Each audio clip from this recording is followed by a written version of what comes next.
आज की जो क्लास है आप लोगों की क्लास 9th की क्लास है और क्लास 9th के अंदर हम जो आपका पॉलिटिकल साइंस का सब्जेक्ट है, राजनीतिक विज्ञान का सब्जेक्ट है, उसका फर्स्ट लेसन डिस्कस कर रहे हैं और इस लेसन से क्या-क्या इंपॉर्टेंट क्वेश्चन बन सकते हैं, लॉन्ग भी और शॉर्ट भी, उन सभी के बारे में हम बात करेंगे। सबसे पहली बात तो चैप्टर का नाम जो है, ये फर्स्ट लेसन ही आप सभी का लोकतंत्र क्या है और लोकतंत्र क्यों? सबसे पहली बात तो लोकतंत्र कहते हैं किसको, आप सभी को ये पता है। देखो आप इसका नाम देखो, इसके नाम को, तो ये क्या लिखा है, लोकतंत्र। यानी अगर हम इसे आधा करें, संधि करें इसकी, लोक जमा तंत्र, तो यहाँ पर हमने क्या देखा कि भाई ये दो शब्दों से मिलकर बनाए, पहला लोक और दूसरा तंत्र। इसे इंग्लिश में हम डेमोक्रेसी कहते हैं। पेपर में आपके क्वेश्चन भी आता है कि लोकतंत्र जो है, लोकतंत्र को इंग्लिश में क्या कहते हैं, तो आप क्या कहोगे, लोकतंत्र को इंग्लिश में डेमोक्रेसी कहते हैं। क्या बोलते हैं, डेमोक्रेसी। और ध्यान रखना आप सभी को, जो ये डेमोक्रेसी है, ये यूनान के शब्द डेमोक्रेशिया से बना है। आपसे ये भी पूछा जा सकता है कि डेमोक्रेशिया किस भाषा का शब्द है। आपसे हिंदी में जैसे दे देगा हिंदी, अंग्रेजी, अमेरिकी और एक ऑप्शन में दे देगा यूनानी, तो आपको क्या लिखना है, यूनानी टिक कर देना है कि भाई डेमोक्रेशिया या जो लोकतंत्र शब्द है ये यूनानी भाषा का शब्द है। यूनान में भी ऐसा नहीं है, जैसे यूनान में भी कुछ शब्दों के अर्थ निकलते हैं। जैसे डेमोक्रेशिया बोलते हैं उसकी भाषा में, यूनान की भाषा में लोकतंत्र को क्या बोलते हैं, भी डेमोक्रेशिया। और डेमोक्रेशिया जो है आप सभी का दो शब्दों से मिलकर बना है, पहला डेमोस और दूसरा क्रेशिया। डेमोस का मतलब होता है लोक और क्रेशिया का अर्थ होता है शासन। यानी हम देखें तो लोगों का शासन। आपसे फिर से रिपीट कर रहा हूं, ध्यान से सुनेंगे आप सभी। आपसे पेपर में क्वेश्चन पूछेगा लोकतंत्र से आप क्या समझते हैं या लोकतंत्र किसे कहते हैं, तो आपको क्या उत्तर लिखना है, भाई लोकतंत्र को अंग्रेजी में डेमोक्रेसी कहते हैं, लोकतंत्र को अंग्रेजी में डेमोक्रेसी कहते हैं। और ये जो डेमोक्रेसी शब्द है ये यूनान भाषा का शब्द है, डेमोक्रेशिया से बना है। और डेमोक्रेशिया भी दो शब्दों से बना है, पहला शब्द है आपका डेमोस और दूसरा शब्द है आपका क्रेशिया। डेमोस शब्द का अर्थ होता है लोग, जनता, और क्रेशिया का अर्थ होता है शासन।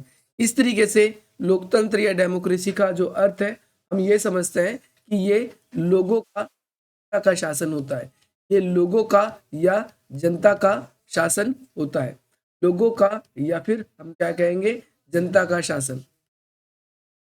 आगे मेरी बात समझ में। अब यहाँ पर एक अमेरिका के राष्ट्रपति थे जिनका नाम था अब्राहम लिंकन। आप सभी घर पे जब इसको देखेंगे तो आप दोबारा से इसे नोट करना और ये परिभाषा जरूर लिख लेना। एक अमेरिका के राष्ट्रपति थे जिनका नाम था अब्राहम लिंकन। क्या नाम है, अब्राहम लिंकन। इन्होंने एक लोकतंत्र की परिभाषा दी थी। इन्होंने कहा था कि जनता का, दूसरा जनता के लिए, और तीसरा जनता द्वारा, तीसरा जनता द्वारा शासन। जनता का, जनता द्वारा और जनता के लिए शासन जो है ये लोकतंत्र कहलाता है। अब्राहम लिंकन का कहना था कि लोकतंत्र में जनता अपनी सरकार खुद चुनती है, जनता अपनी सरकार खुद चुनती है, और जो सरकार चुनती है ना वो सरकार जनता के लिए काम करती है। यानी सरकार किसके द्वारा चुनी जा रही है, जनता के द्वारा। किसके लिए काम कर रही है, जनता के लिए, और उसमें शासन भी कौन करेगा, जनता ही शासन करेगी। तो आप ये कहोगे कि भाई जो लोकतंत्र है उसमें जनता ही शासन करती है, जनता के लिए शासन होता है। और जनता अगर चाहती है कि उसकी सरकार को हटा दिया जाए, जनता चाहती है कि उसकी सरकार, उसने जो सोचकर सरकार को चुना था, जनता उस आकांक्षा को पूरी नहीं कर रही है, जनता उस इच्छा को उसकी पूरी नहीं कर रही है, जनता चाहती थी कि हमारा विकास हो इसलिए सरकार को चुना है, लेकिन जनता का विकास नहीं हो रहा है, सरकार जनता के हित के लिए काम नहीं कर रही है, तो जनता चाहे तो अपनी इच्छा से सरकार को हटा भी सकती है। और आप सभी को पता है जहां पर भी लोकतंत्र होता है वहां पर जनता अपनी सरकार को चुनाव के द्वारा चुनती है। किसके द्वारा, चुनाव के द्वारा। हम भारत में रहते हैं और भारत में भी आपने देखा है चुनाव होते हैं। चुनाव आप सभी को याद रखना है, दो तरीके के चुनाव होते हैं। मैं आप सबको एक एक चीज क्लियर कराऊंगा, ध्यान से सुनना है मेरी बात। चुनाव कितने तरीके के होते हैं, दो तरीके के होते हैं। अभी मैं आपको दिखाता हूं। जैसे पहली बात, पहला चुनाव, ये कितने तरीके के होते हैं, दो तरीके के। पहला चुनाव होता है आपका प्रत्यक्ष तरीके का, और दूसरा चुनाव होता है आपका अप्रत्यक्ष तरीके का। प्रत्यक्ष चुनाव का मतलब होता है डायरेक्ट चुनाव, जिसमें जनता डायरेक्ट चुनती है अपनी सरकार को, अपने लोगों को, जिनको उनके ऊपर शासन करना है।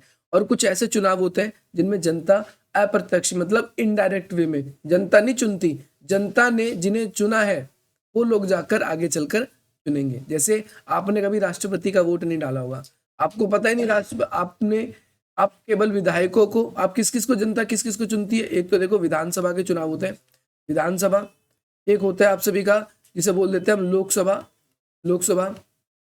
और तीसरा होता है आपका पंचायत या नगर पालिका। इन तीनों के चुनाव जनता करती है, बाकी राज्यसभा, राष्ट्रपति, इनके चुनाव जनता नहीं करती। जिन लोगों को जनता ने चुना है वही लोग आगे उन्हें चुनेंगे। आगे बात समझ में भाई, जनता अपनी सरकार को लोकतंत्र में किसके जरिए चुनती है? तो चुनाव के जरिए चुनती है। किसके जरिए चुनती है?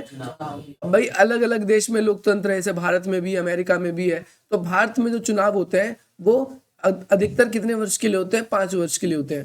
जैसे राज्यसभा का 6 वर्ष के लिए भी होता है, जम्मू की विधानसभा जो है उसका भी 6 वर्ष के लिए होता है, लेकिन भारत में अधिकतर चुनाव जो है वो 5 वर्ष के लिए होता है।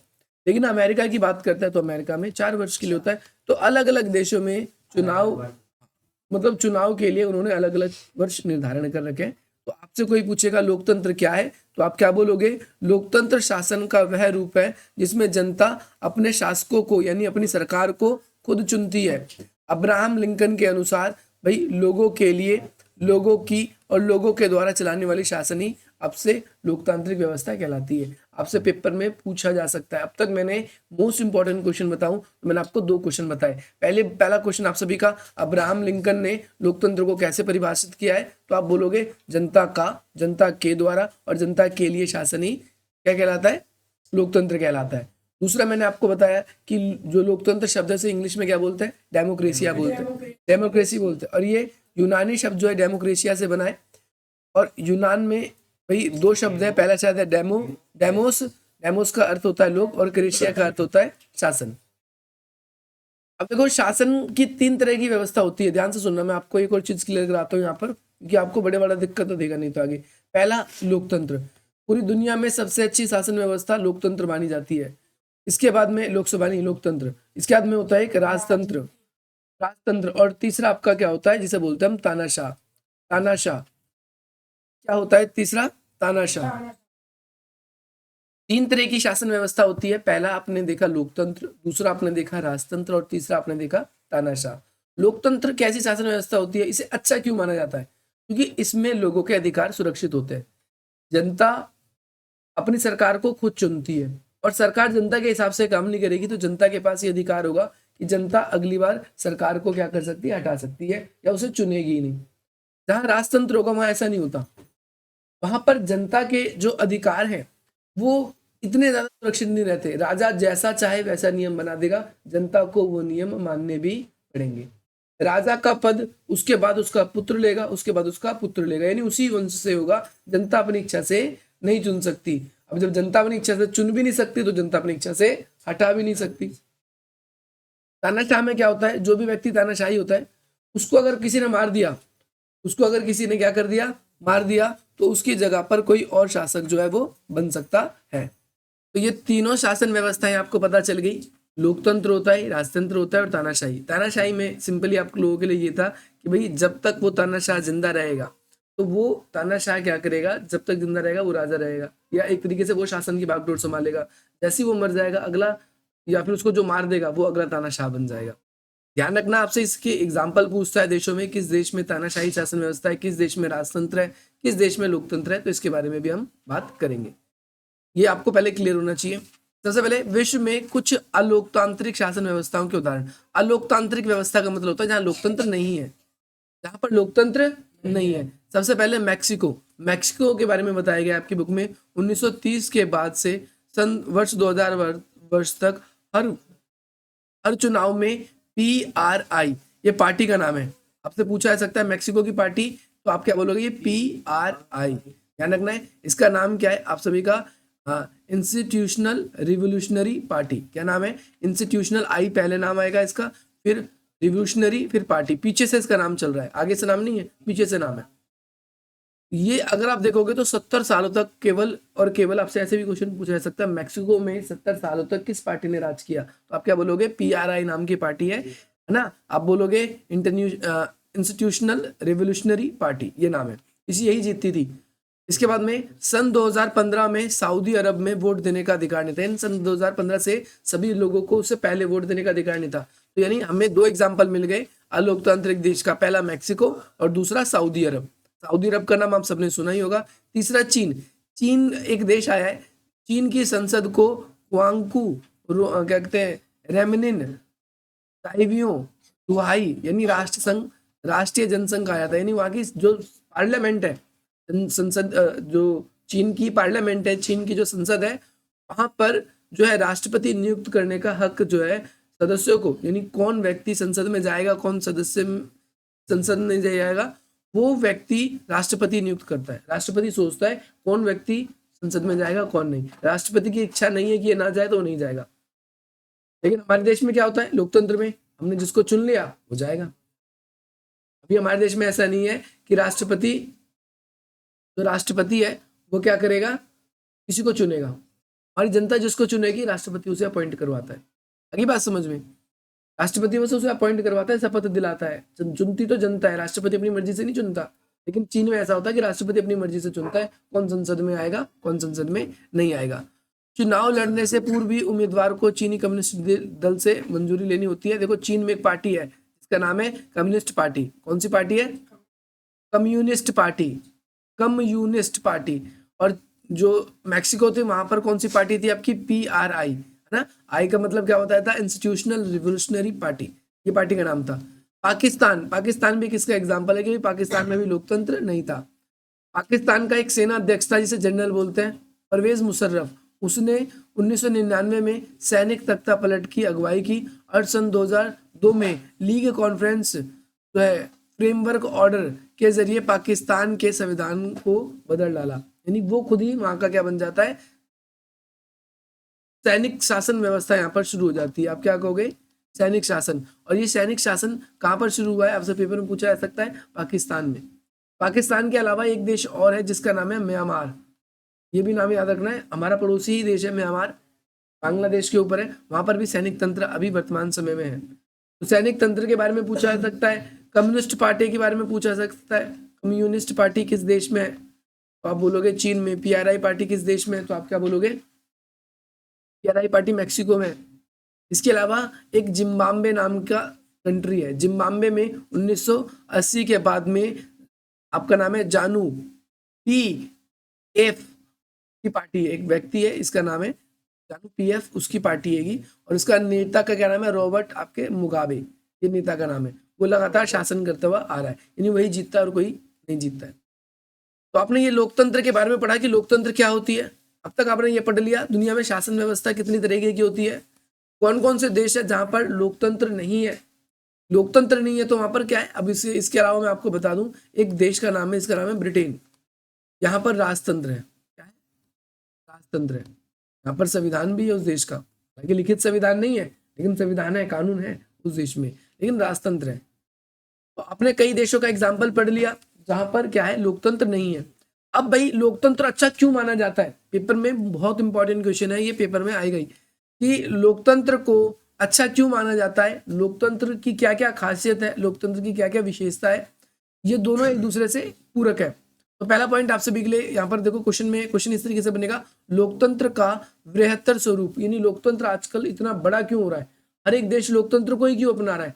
तो उसके पीछे कई सारे कारण है। सबसे पहली बात तो भाई परिवार में आपसी सहमति से फैसले लेना। देखो भाई लोकतंत्र हमारे लिए इतना जरूरी हो गया है क्योंकि लोकतंत्र के अंदर जनता के पास क्या होते हैं, अधिकार होते हैं।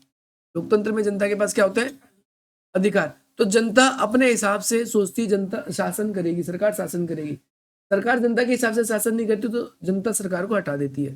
तो जैसे हम परिवार में अपनी मर्जी से फैसले लेते हैं, हम पे कोई दबाव नहीं रहता कोई बाहरी व्यक्ति का, ऐसे ही जब लोकतांत्रिक शासन व्यवस्था होती है तो अपनी सरकार को हम अपनी मर्जी से चुनते हैं, जिसको मन करे उसको वोट डालते हैं।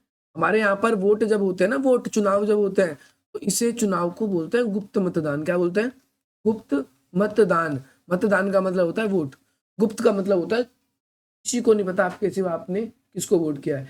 आप जब वोट करने जाओगे तो मशीन रखी होगी और एक चारों तरफ से घेरा होता है, आपके सिवा और कोई वहां पर नहीं आ सकता, और जिस बटन को आप दबाओगे उस पर ही वोट जाएगा। ऐसा होता है। तो हम जिस प्रकार से अपने परिवार में फैसले लेते हैं, अपनी सहमति से फैसले लेते हैं, ठीक उसी प्रकार से लोकतंत्र भी ऐसा ही होता है। लोकतंत्र में भी जनता अपनी इच्छा से सरकार को चुनती है, इसीलिए उसे अच्छा माना जाता है। अभी आपने राजतंत्र के बारे में पढ़ा था, तो राजतंत्र में तो राजा का बेटा ही बनेगा, चाहे अच्छा शासन करे, चाहे बुरा शासन करे। आपने देखा, आपने हिस्ट्री पढ़ी है, बुर्बो राजवंश के बारे में पढ़ा था, जिसमें जार निकोलस राजा के बारे में पढ़ रहे थे। रूस की क्रांति में जार राजा के बारे में पढ़ रहे थे, और फ्रांसीसी क्रांति में लुई 16 के बारे में पढ़ रहे थे। वो राजा अच्छे नहीं थे। तो कुछ राजा ऐसे भी होते हैं जो अच्छे नहीं होते, और कुछ राजा अच्छे भी होते हैं। तो अधिकतर राजा केवल अपना फायदा देखते हैं, जनता का फायदा नहीं देखते, जनता को कभी शासन करने नहीं देते, इसीलिए उसको अच्छा नहीं माना। दूसरी चीज, लोकतंत्र एक अच्छा शासन व्यवस्था क्यों है, ये आपको कक्षा के शिक्षक और विद्यार्थी का प्रश्न पूछना। देखो, आप अपनी मर्जी से कोई भी सवाल जवाब पूछ पा रहे हो, कर पा रहे हो, मैं आपको खुलकर उत्तर बता पा रहा हूँ क्या अच्छा है क्या बुरा है। अगर हमारे देश में तानाशाही व्यवस्था थी और मैंने कहा, ये कह दिया कि तानाशाह तो बहुत गलत है, बहुत खराब है, तो इसका मतलब मैंने सरकार के खिलाफ बोल दिया, अब मैंने अपराध कर दिया। अब सरकार चाहती तो मुझे जेल में भी डाल सकती थी। लेकिन यहाँ पर लोकतंत्र है, और लोकतंत्र में जनता को अपनी सरकार का विरोध करने का पूरा अधिकार होता है। समझ में आ रही मेरी बात? तो जनता पूरा विरोध कर सकती है सरकार का, इसीलिए यहाँ पर ये इसे अच्छा माना जाता है। इसके बाद में, अब भाई देखो, आप हो सकता है किसी राजनीतिक पार्टी को पसंद करते हो, कुछ लोग आम आदमी पार्टी को पसंद करते हैं, कुछ लोग भाई बीजेपी पार्टी को पसंद करते हैं, कुछ लोग कांग्रेस पार्टी को, कुछ लोग बीएसपी को, या और भी अलग अलग पार्टी हमारे देश में है। लेकिन हो सकता है आपको अब कोई पार्टी पसंद ना है, आप चाहो तो अपनी मर्जी से अपनी खुद की राजनीतिक पार्टी भी बना सकते हो। चीन जैसे देश में ऐसा नहीं है, चीन में केवल कम्युनिस्ट पार्टी है, आप और पार्टी अपनी नहीं बना सकते। भाई क्लियर है सभी बच्चों को? हर नागरिक को जानकारी सूचना उपलब्ध कराने का समान मतलब अधिकार मिलता है। हम अगर कोई जानकारी चाहते हैं सरकार से, तो सरकार हमें वो जानकारी देगी भी। और साथ ही साथ बुनियादी शिक्षा, स्वास्थ्य, जो हमारी व्यवस्थाएं हैं, अगर वो सरकार नहीं करेगी तो हम सरकार के ऊपर प्रश्न चिन्ह लगा सकते हैं। और साथ ही साथ सरकार की जिम्मेदारी है कि वो हमारे लिए सारी की सारी चीजें उपलब्ध कराए। ठीक है भाई। अगला लोकतंत्र की विशेषता बताई गई है। अब लोकतंत्र की विशेषता क्या है? देखो क्या है कि जितने भी प्रमुख फैसले लेने हैं, फैसले लेने की जो शक्ति है, फैसले लेने की जो शक्ति है वो किसके पास है? जनता के हाथ में। जनता जैसा शासन चाहेगी, सरकार जो है, जो नेता लोग होंगे वो वैसा ही शासन करेंगे। समझ में आ रही मेरी बात? जनता जैसा चाहती है, सरकार वैसा ही कार्य करती है। दूसरा दूसरा लोकतंत्र की खासियत क्या है? पहली खासियत ये है कि फैसले लेने की जो बागडोर है किसके हाथ में होती है? जनता के हाथ में। जनता सरकार को कहेगी कि भाई इस सड़क से हमें बहुत दिक्कत हो रही है, इस सड़क को बनवाइए, तो सरकार को सड़क बनवानी भी पड़ेगी। क्यों? क्योंकि जनता ने उसको चुना है। अगली बार उसको पता है कि अगर मैंने जनता के हिसाब से काम नहीं किया, तो अगली बार जो जनता है वो बिल्कुल भी मुझे नहीं चुनेगी। तीसरी बात, स्वतंत्र और निष्पक्ष चुनाव। स्वतंत्र का मतलब होता है आप जब वोट डालने जा रहे हो लोकतंत्र में, तो आप पे कोई दबाव नहीं है। और निष्पक्ष रूप से, आपको पता है चुनाव होता है, लेकिन चुनाव कौन कराता है? पता है आप लोगों को चुनाव कौन कराता है? चुनाव कराता है, एक हमने अलग से कमीशन बनाया जिसे बोलते हैं चुनाव आयोग। इलेक्ट्रोल क्या कहते हैं, इलेक्शन कमीशन बोलते हैं इंग्लिश में इसको, इलेक्शन कमीशन। ये चुनाव आयोग चुनाव करवाता है। तो चुनाव आयोग इस बात का ध्यान रखेगा कि भाई जिसको भी चुने, निष्पक्ष रूप से जनता चुन रही है, तो उसका फैसला भी, हम किसी का पक्ष नहीं लेंगे। मान के चलो, एक उदाहरण दे रहा हूँ मैं आपको। आपको पता है देश की शासन व्यवस्था में भी बीजेपी का बड़ा हाथ है। नरेंद्र मोदी जी का प्रधानमंत्री होने के कारण बीजेपी पार्टी पूरे देश में डोमिनेट करती है। अब भाई बीजेपी सरकार ने चुनाव आयोग का जो जो भी अधिकारी है उसे अपना अपना जो उसके हित में फैसला लेने वाला बना दिया, मान के चलो। तो ऐसा नहीं है कि जो चुनाव आयोग का अधिकारी है तो वो उसके हिसाब से फैसले लेगा, नहीं, ऐसा बिल्कुल भी नहीं है, ऐसा बिल्कुल भी नहीं है। तीसरी बात देखो, दूसरी बात समझ में आ गई। तीसरी बात आप लोगों को, एक व्यक्ति, चाहे कोई झोपड़पट्टी में रहने वाला हो, चाहे अंबानी हो, चाहे अमिताभ बच्चन हो, चाहे मैं हूं, चाहे आप हो, चाहे पढ़े लिखे हो, चाहे अनपढ़ हो, सबका एक वोट। एक व्यक्ति है तो उसकी कीमत एक वोट की है, एक से ज्यादा नहीं है। पहले टाइम पे ऐसे नहीं होता था। पहले टाइम पे जब वोटिंग राइट मिले थे लोगों को, तो केवल पुरुष को ही वोटिंग राइट मिले थे, महिलाओं को नहीं मिले थे। और पुरुष में भी केवल उन लोगों को वोटिंग राइट मिले थे जो लोग पैसे वाले थे, सब जिनके पास ज्यादा थी, या जो बड़ी जाति के थे, सबको नहीं मिला था पहले। हालांकि भारत में तो सबको मिला है, लेकिन विश्व की बात कर रहा हूँ मैं। तो लोकतंत्र अच्छा क्यों है? लोकतंत्र अच्छा इसीलिए है क्योंकि वोटिंग राइट जो है सबको प्राप्त होता है। कोई भी व्यक्ति क्या कर सकता है भाई, अपना वोट डाल सकता है और उसकी वोट की कीमत एक ही मानी जाएगी। चौथी बात, सरकार कानून के हिसाब से शासन करेगी, कानून से बढ़ के कुछ भी नहीं है, सरकार कानून के विरुद्ध नहीं जा सकती। इसके लिए हमने क्या बना रखा है, न्यायपालिका। न्यायपालिका का मतलब है कोर्ट। जब भी सरकार ऐसा कार्य करेगी, जब भी सरकार क्या करेगी, ऐसा कार्य करेगी जो संविधान के अकॉर्डिंग ठीक नहीं है, जब संविधान के अकॉर्डिंग ठीक नहीं है तो न्यायपालिका उसे वो काम करने से रोक देगी। शासन में सबकी भागीदारी होती है, नहीं हम सबके वोट मिलकर ही क्या होते हैं, सबकी भागीदारी होती है। हर एक जनता का, हर एक व्यक्ति जो है प्रशासन में भागीदारी निभाता है। तो आपको अगर मान के चलो ये वाला क्वेश्चन याद नहीं हो रहा, लोकतंत्र के पक्ष में तर्क दीजिए। आपने जो लोकतंत्र की विशेषता खासियत पढ़ी है ना, ये सारे पॉइंट आप ये पांचों पॉइंट ही आप इसमें लोकतंत्र के पक्ष में तर्क में लिख सकते हो, कोई दिक्कत नहीं। लोकतंत्र के पक्ष में तर्क का मतलब ये है कि लोकतंत्र अच्छा क्यों है, बताइए लोकतंत्र अच्छा क्यों है। लोकतंत्र अच्छा है इसीलिए, चाहे अमीर हो चाहे गरीब हो, सबको, हर एक व्यक्ति को एक वोट का अधिकार मिला है, एक वोट ही माना जाएगा, चाहे पढ़ा लिखा हो चाहे अनपढ़ हो। दूसरा, भाई लोकतंत्र अच्छा क्यों माना गया, ये उसके पक्ष में क्यों है, क्योंकि लोकतंत्र में कानून का शासन होता है, नागरिकों को अधिकार मिले होते हैं। लोकतंत्र में लोकतंत्र को अच्छा क्यों माना जाता है, क्योंकि जिसके जितने भी फैसले होते हैं वो जनता ही चुनती है, जनता ही करती है। तीसरी बात, स्वतंत्र और निष्पक्ष चुनाव होता है इसके अंदर। और चौथी बात, शासन में सभी की क्या होती है, भागीदारी होती है। आगे भाई मेरी बात समझ में, आप ये पॉइंट याद ना करना चाहो तो आप मत करो, आप ऊपर वाले ही पॉइंट लिख सकते हो, कोई दिक्कत नहीं है। आपका मास्टर, आपका टीचर कोई नहीं काटेगा। अगली बात, लोकतंत्र के विपक्ष में तर्क। विपक्ष का मतलब है, कई लोग कहते हैं लोकतंत्र अच्छा नहीं है। अच्छा आप मेरे को बताओ, लोकतंत्र अच्छा होता है कि बुरा? अच्छा आपको लग रहा है, लेकिन मैं आपको अब आपके सामने कुछ बातें बोलूंगा, बताना लोकतंत्र अच्छा होता है कि बुरा। तो लोकतंत्र में क्या होता है, जब चुनाव होते हैं तो चुनाव में क्या आप नेता के रूप में या उम्मीदवार के रूप में क्या आप चुनाव में खड़े हो सकते हो? आप कहोगे भैया मेरे पे योग्यता ही नहीं है। अगर कल को आप 25 साल के हो भी जाते हो, भारत के नागरिक, तो आप चुनाव में खड़े होगे तो क्या तुम प्रधानमंत्री बन जाओगे? क्यों नहीं बन पाओगे? एंड बताओ। आप बोलोगे पहली बात तो मेरे पास इतना पैसा ही नहीं है कि मैं चुनाव में इतना खर्च कर सकूं। आपको पता है चुनाव में कितना खर्चा होता है? अलग अलग तरह के पैम्पलेट, पोस्टर, बैनर, प्रचार के लिए ई रिक्शा वगैरह वगैरह दुनिया भर की जगहों पर खर्चा किया जाता है। इसके अलावा पार्टी ऑफिस, आपको बहुत सारे चमचों को रखना पड़ेगा जो आपके यहाँ पर हाँ भाई जीतेगा ऐसे नारे लगा सके। अब सीधी सी बात है, फ्री में तो कोई नारा नहीं लगाएगा,